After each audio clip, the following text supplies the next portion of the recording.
My parents didn't just skip my wedding, they ignored it completely.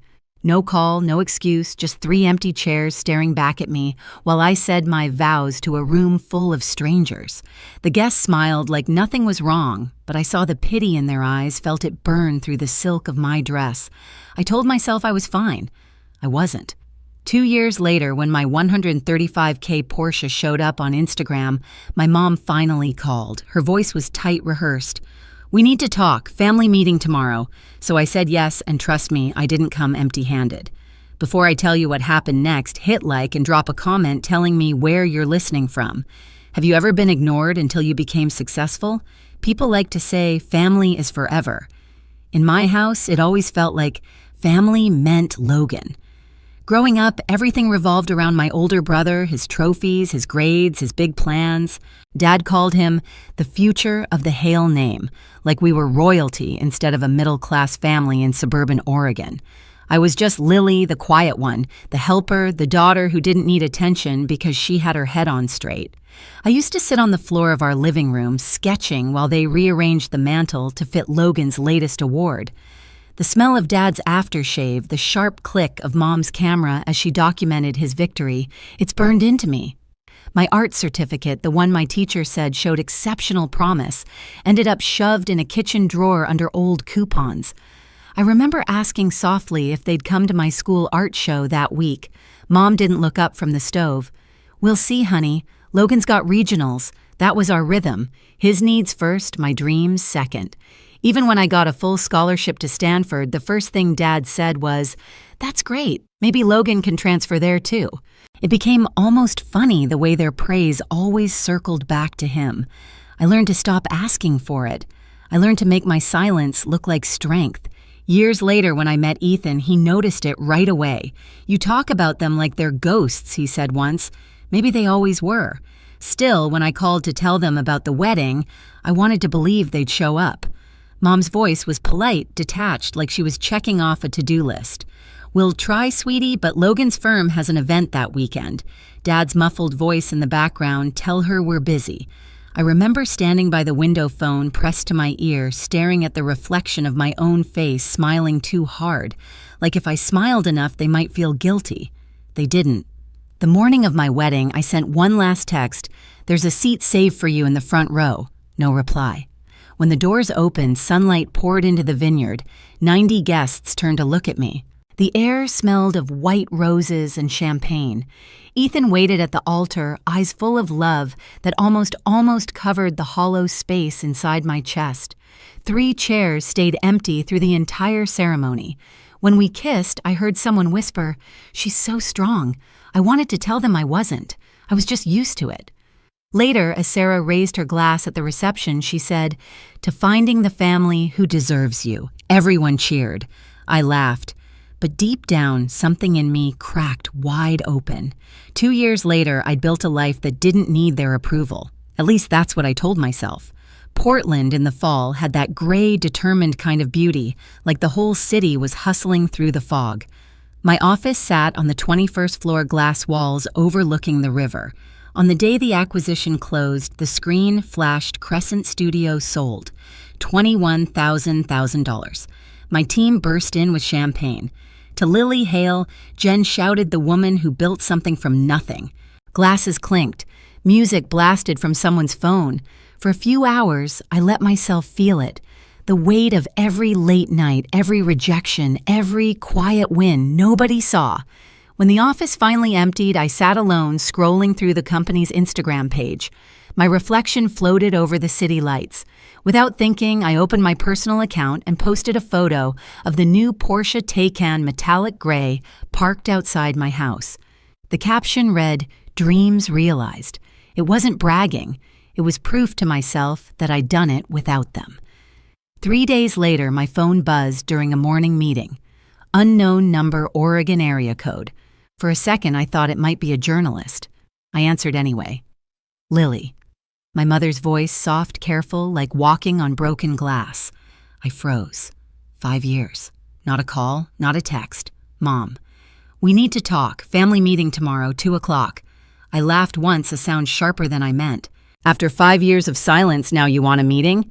It's important, she said, clipped like a manager scheduling a performance review. In the background, I heard Dad tell her it's urgent. I could picture them standing in that same old colonial hallway judging the size of my success before deciding how to use it. "What's this about?" I asked. Her pause told me everything. "We'll explain tomorrow." When the line went dead, I just stared at my phone. For a long minute, I didn't feel anger or nostalgia, just a dull understanding. They hadn't changed. They'd seen the car, they'd done the math. Ethan looked up from his laptop across the table. "Everything okay?" I turned the phone face down. "My mom wants a family meeting." He studied me. "You gonna go?" "Yeah," I said. "I think it's time." That night, I sat on the edge of the bed, scrolling back through old photos, my wedding bouquet, my team's first office, the Porsche under the sunset. 3 snapshots of my life, each one missing the same faces. My mother once said I was too independent for my own good. Maybe she was right, but independence was the only thing that ever showed up.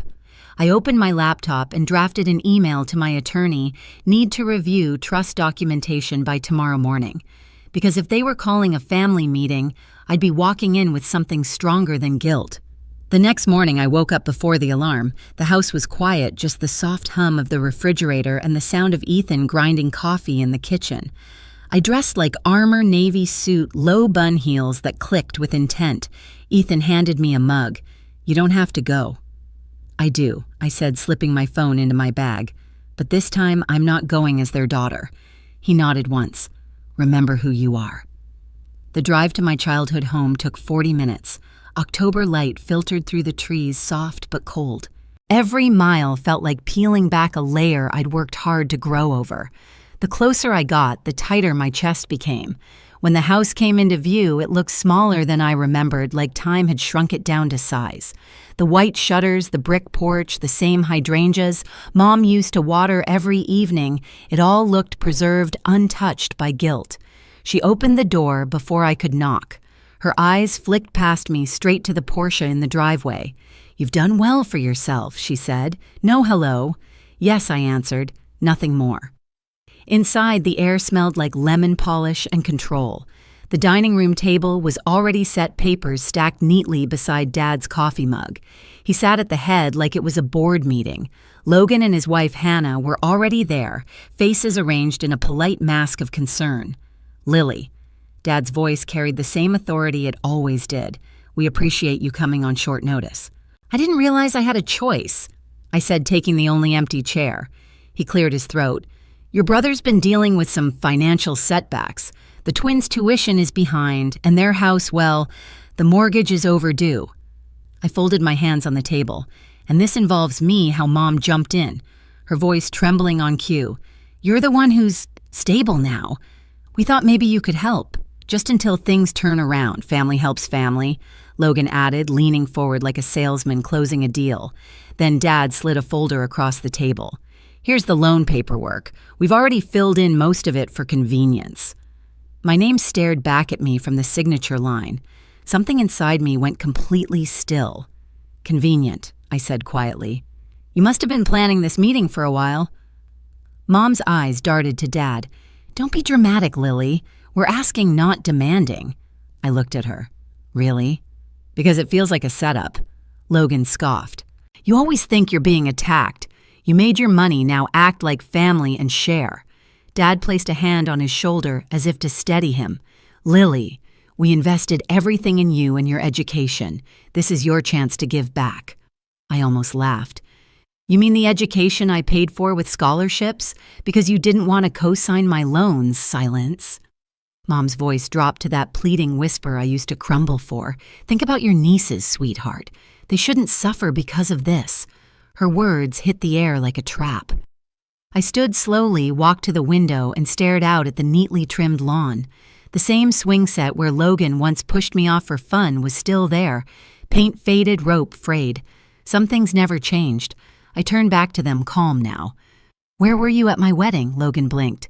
"What, my wedding? 2 years ago. Where were you?" Mom's lips tightened. "We were busy. Logan had that event." Dad added, without shame. "It wasn't convenient. The world went quiet. Even the clock on the wall seemed to stop ticking. I looked each of them in the eye. And now you're here because you saw the Porsche on Instagram. Because suddenly, I'm worth your time. No one spoke. I picked up the folder, flipped it closed, and set it back in front of Dad. You'll get your answer tomorrow. As I walked out, Mom called after me, Lily, don't make this harder than it needs to be. I didn't turn around. It's already as hard as it's going to get. In the car, I exhaled for the first time. My hands were steady. The fear was gone. Tomorrow, they'd learn what family means when the word stops being a weapon. The next afternoon, sunlight cut across the same dining room table like a spotlight waiting for its scene. I parked the Porsche out front, let the engine purr a second longer than necessary, then killed it. My heart didn't race this time. I wasn't nervous. I was ready. Mom opened the door, perfectly composed in her beige sweater set, pretending this was an ordinary family discussion. You came, she said. Of course, I replied. You said it was important. Dad was already seated, glasses on papers spread across the table again. Logan lounged in his chair, tie loosened, playing the part of the wronged son. The air smelled faintly of cinnamon, Mom's attempt to soften the edges. I placed my briefcase on the table and stayed standing. Let's get started. Dad cleared his throat. Your brother's situation hasn't improved. We'd like to finalize the loan today. Before we do that, I said, sliding open the latch of my case, there's something you should see. Logan snorted. Let me guess, more photos of your car. I smiled, small and controlled. Not quite. From the case, I pulled a thick envelope and laid it on the table.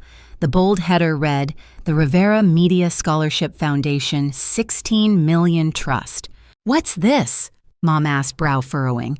A surprise, I said softly. Since we're talking family investments, I wanted to share mine. Dad scanned the page, confusion morphing into disbelief. $16 million, every cent, I said. Legally protected, dedicated to funding education for young women in digital media arts. Logan laughed, but it came out thin. You're kidding. You put $16 million into strangers. Not strangers, I said. Girls like me. Girls who were invisible in their own homes. Mom's hand trembled. Lily, that's unwise. You could have helped your family instead of throwing it away. I clicked my phone, activating the recorder sitting beside the papers. The small red light blinked steadily. Just for transparency, I'm recording this conversation, so we're all clear about who asked for what. Dad stiffened. That's unnecessary. It's essential, I said evenly. You've all made your expectations very clear. Now let me make mine. I leaned forward slightly. You missed my high school graduation. You skipped my college showcase. You ignored my wedding. Every milestone I looked for you, every time you chose something else. So no, this money isn't for you. It's for the girls whose families can't see them either.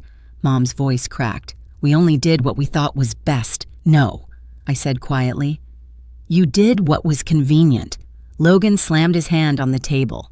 You think you're better than us because you got lucky, I repeated, almost laughing. You think working 3 jobs through college and sleeping in my car between classes was luck. You think every door slammed in my face was luck. No, Logan. What I am is done. For a moment, no one moved. The tension hung like smoke. Then I closed the folder, tucked it neatly into my briefcase, and straightened. You wanted to talk about family. Here's my definition: family shows up. And you didn't. Dad tried one last card, his voice low.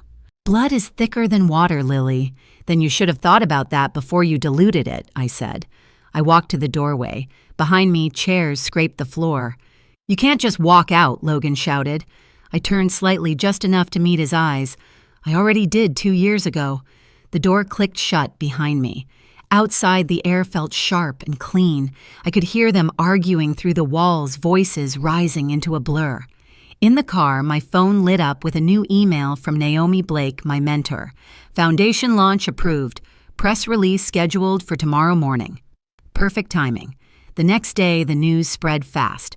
The Portland Business Journal ran the headline, Self-Made Founder Turns Pain into Purpose.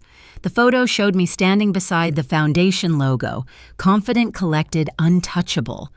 By noon, my inbox filled with messages, some congratulating, some curious, a few bitter.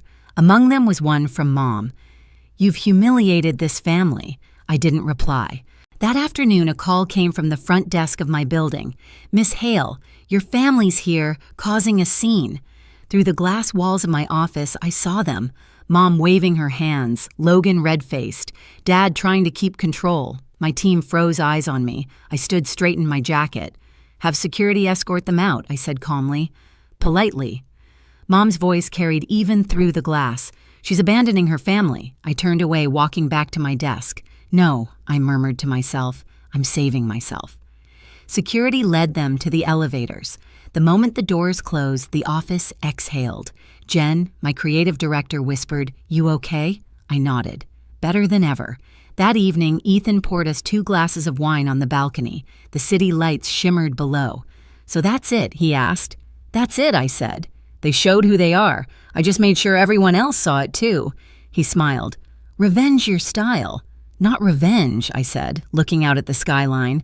Redefinition. The next morning, the front page of the Chronicle featured my photo, again this time under a new headline, "From Ignored Daughter to Influential Founder."